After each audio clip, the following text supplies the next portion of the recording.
जरासंध ने इधर जो चढ़ाई करने की तैयारी की तो एक बार नहीं, दो बार नहीं, 23 अक्षौड़ी सेना लेकर के 17 बार चढ़ाई की।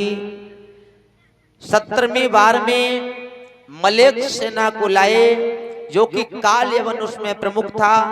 भगवान इनको स्पर्श नहीं करना चाह रहे थे।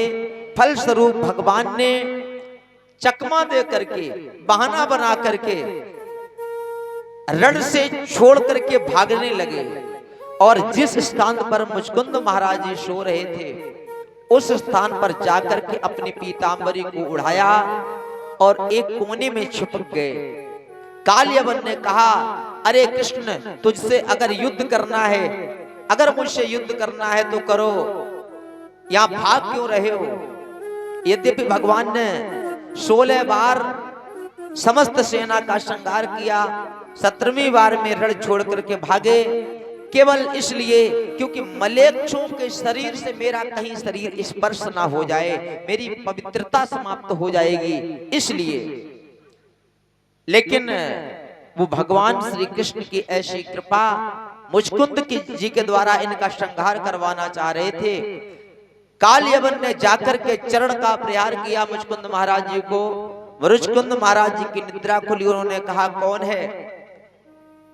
मुचकुंद ने जब कहा कौन है, तो काल यवन ने कहा कि अरे कृष्ण, क्या तू मुझे जानता नहीं है? अभी तू भाग के आया है, मुझसे युद्ध कर, यहाँ तू ये पीतांबरी ओढ़े पड़ा हुआ है। उन्होंने कहा कि मैं कृष्ण नहीं हूं, हट जाओ, नहीं तो मेरी दृष्टि पड़ते ही तुम्हारा संहार हो जाएगा। एक ना मानी, उन्होंने अपने पीतांबरी हटाई और जैसे ही दृष्टि पड़ी तो जहां तक दृष्टि पड़ी वहां तक सारी उन राक्षसों की सेना समाप्त हो गई। इनको वरदान लगा था कि जो भी तुमको निद्रा से जगाएगा, कच्ची नींद में जगाएगा, फलस्वरूप उन पर दृष्टिपात होगी तो निश्चित रूप से वो जल करके समाप्त हो जाएगा।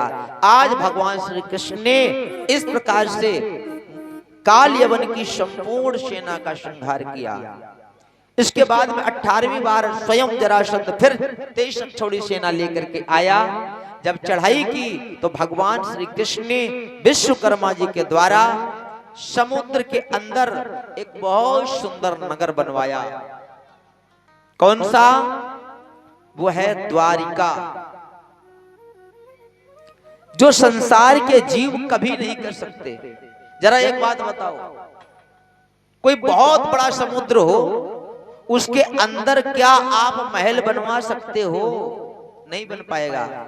लेकिन भगवान बनवा सकते हैं। इसीलिए भगवान सामर्थवान है, समर्थ को नहीं दोष गोसाई, और रवि पावक सुर सर की नाही।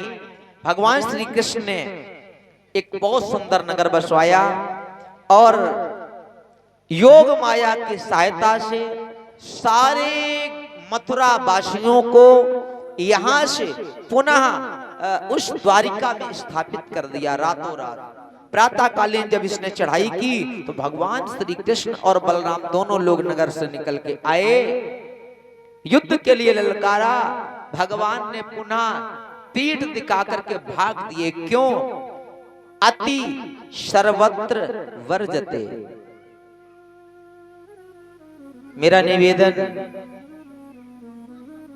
अगर आपको कोई ज्यादा सताए, समझ लेना, यदि आपको कोई ज्यादा सताए तो फिर आपको उस स्थान का परित्याग कर देना। बोलो बोलो, नहीं समझे भाई? अरे ना समझे माई हो तो हमारे पिताजी से ही देख लो। हमारे पिताजी ऐसा बताते थे कि ऐसा कोई एक समय आया तो लोग कोई उनकी सुनने वाले भी नहीं हुआ करते थे, तो उन्होंने इस गांव का ही परित्याग कर दिया था। फलस्वरूप जहां गए वहां पर उन्होंने अपना नाम रोशन किया। और उसके बाद में कुछ समस्याएं हमारे भी पास आई तो मैंने भी उस गांव का भी परित्याग करके और अन्य स्थान पर स्थान बनाया। तो इससे क्या होता है पता आपको?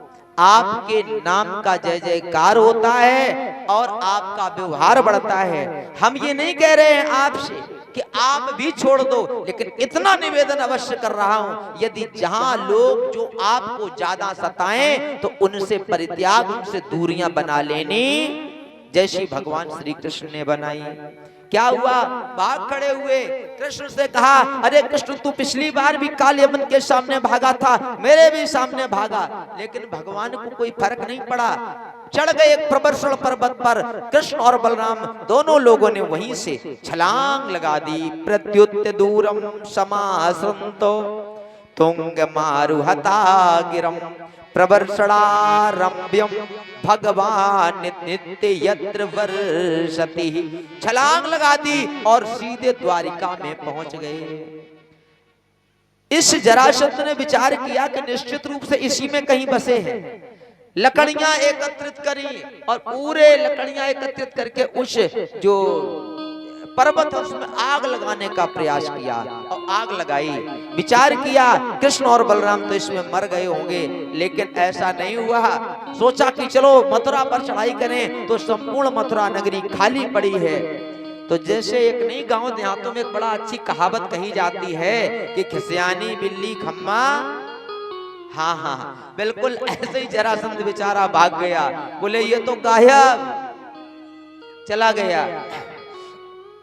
अब भगवान पहुंच गए द्वारिका में।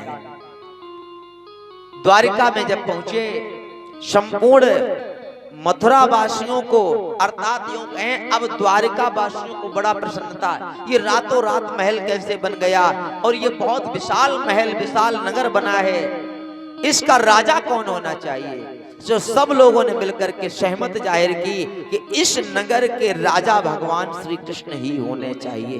यद्यपि यदुकुल में साप लगा था कि यदि कुल में कोई भी राजा बनेगा तो वो या तो कोढ़ी होकर के उसकी मृत्यु हो जाएगी अथवा वो अकाल मृत्यु हो जाएगी उसकी। इसलिए भगवान श्री कृष्ण मथुरा के राजा नहीं बने थे, बाबा अपने नाना को बनाया था। और यहाँ ये जो द्वारिका है ये धरती का हिस्सा नहीं माना जाता है, इसलिए यहाँ पर स्वयं भगवान राजा बने। अब नाम पड़ गया द्वारिकाधीश। बोलिए द्वारिकाधीश भगवान की।